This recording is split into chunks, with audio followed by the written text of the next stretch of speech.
name is Chris Eisinger with Barn Dough Recipes. And first of all, I have to apologize for not doing a video last week. We had a personal family tragedy. My wife's twin sister had passed away. It was from cancer. It's been going on for a while, but it was not expected to happen on New Year's Eve. So again, I apologize, my sincere apologies, and I hope to be back and strong now. Please go ahead and like and subscribe to this video before we get started. But what we brought to you today, our next installment, is peppered steak. The ingredients are fairly simple. If you come down here, I'll show you what we got. We've got flank steak cut into thin strips, and I will show you how you do that. And I've got red bell pepper, green bell pepper, and onion, and they're sliced into squares. Then I've got some chicken seasoning. This is cornstarch. This is honey, I believe. Soy sauce, ginger, oil, and then the green onions that I always put on everything. Alright, a little trick I learned to slice the beef up very, very thin.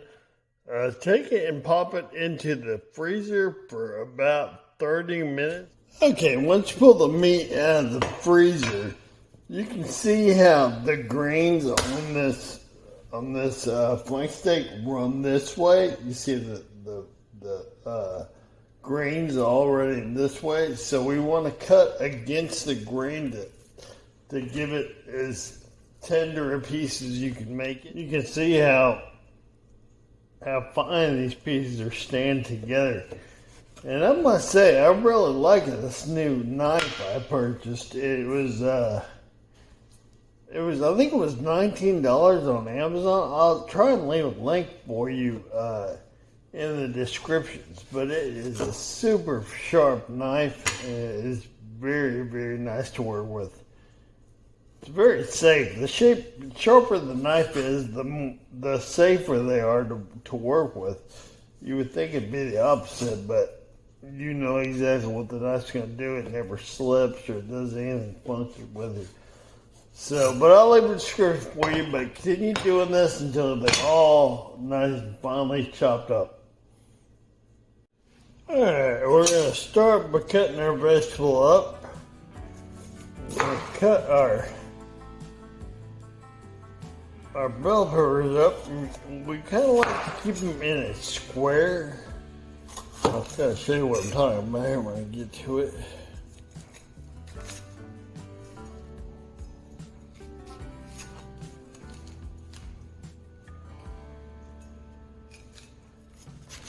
So just cut them up like that and leave them somewhere around that size right there. Somewhere around there. I'll show you again here with the red bell pepper. And throw those away. But just cut them into like nice squares. Yeah, somewhere around there, little okay, we'll do the exact same thing to the onions. And just cut them in half like that. And then like that. They're almost cut up the way they are. So we'll go ahead and slice them one more time down the side there. Let me get them all peeled out here. So now your bell peppers and your onions are somewhat about the same size. Now you can peel your ginger. Just pick up a ginger root like that at the store, and you can peel it with a spoon. Just this much of it, probably about a teaspoon of it.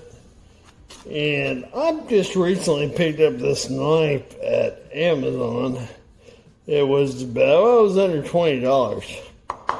And it is one sharp knife, I must tell you.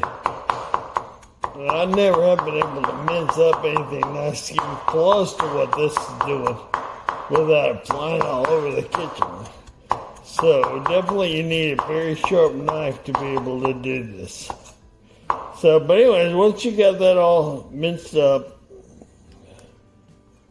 you can scoop it all up, put it in your little bowl. Okay, we're going to start with making the marinade. After you got everything shredded up, what we do with that, we start with oil. Put a little oil in there. I'll have all the measurements and description for you again, as always. Soy sauce.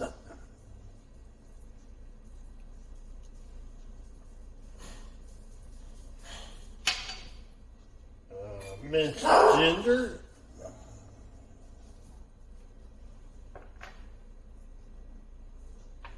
I'll do the cornstarch. The honey.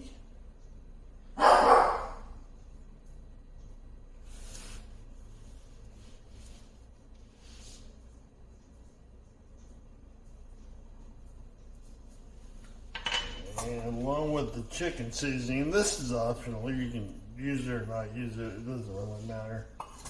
And then give that a good mix. A little trick that we use to get the honey out easier is if you put your oil in there first and oil the glass that you put the honey in, most of the honey comes out of it. Just about all of it comes out of it, and it doesn't stick in there. So that's something to keep in mind, and that way you get the full honey that it calls for.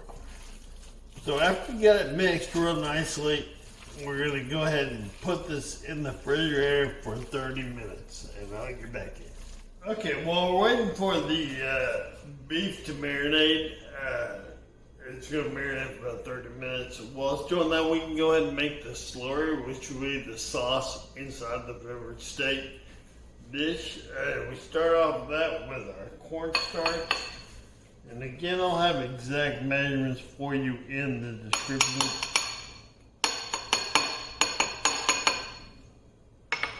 Soy sauce.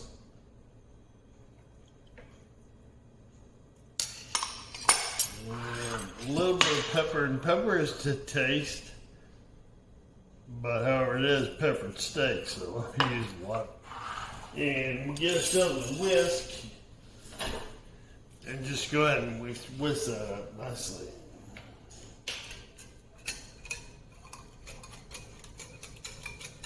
Okay, just whisk it up nicely, and you're gonna want to whisk it one more time before you pour it in the mixture. So we're gonna go ahead and let that steak go for about 30 minutes, and then we'll show you how to prepare it off.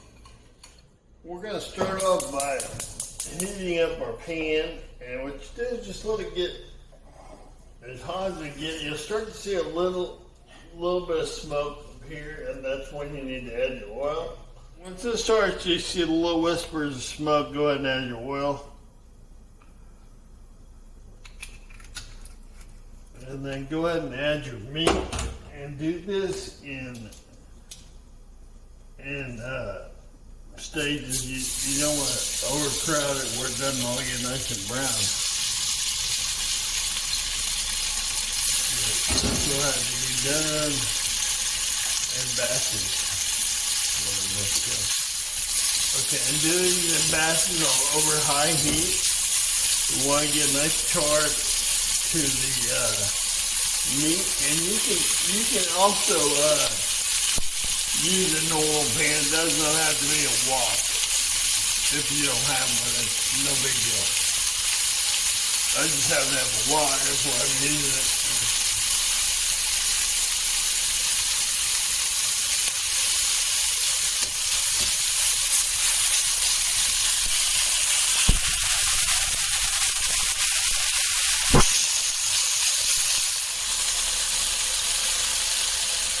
Once that side gets brown to your liking, you can go ahead and flip the thing. You know, you see how it's got that nice charcoal flavor or margarine on it. Okay, once you get it all cooked and you're on your second batch, go ahead and pull all your meat out once you get it cooked the way you like it. Once you have all your beef out, go ahead and do your vegetables. You can do it in the exact same bowl that you just pulled the beef out of. And we want to cook this, but not too much. We want to preserve the crunchiness.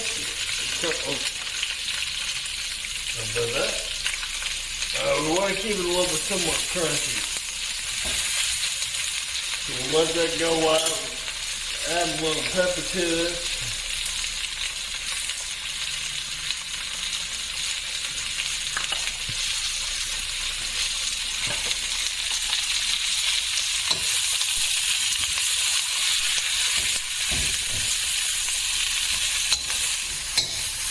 Okay, just cook it down to the vegetables are heated thoroughly and they're still somewhat crunchy. You want a little bit of crunch in them. And the smell in here is fantastic. These vegetables, the peppers, cooking up. I mean, the smell is incredible. And then we're going to go ahead and add our slurry. We're going to go ahead and mix that back up again and get that going. The slurry becomes your sauce. So, depending on how much sauce you want, is how much slurry you're going to make.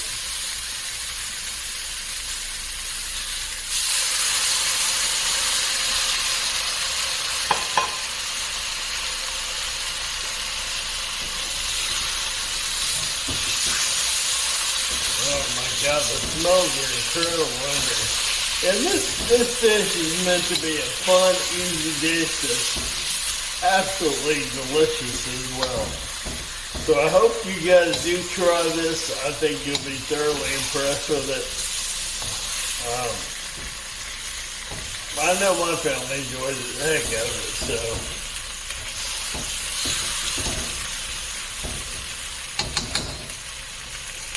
The sauce is getting thick, so go ahead and add your beef back into this bowl and give it a thorough mix, and we're just about done now.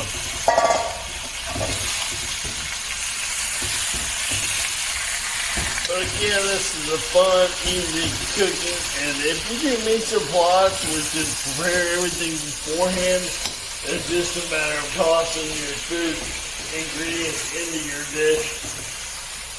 And it makes cooking so much fun and so much easier. So we're going to go ahead and plate this up here in a little bit, and we will go ahead and give you a taste test. This tuna can be served over rice, even Thai or Chinese noodles, whatever you prefer to have these on. Okay, we got it all plated up now, and I'm going to add some green onions. All it's up to now is take a taste test of it. And some of the beef and bell pepper.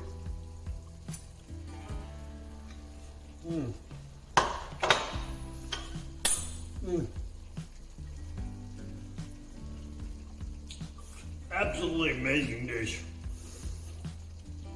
You guys, please give this dish a try. I do not think you'll be disappointed. It's absolutely a beautiful dish. And please like and share this video as many times as you can. Subscribe to my channel. Thank you so much.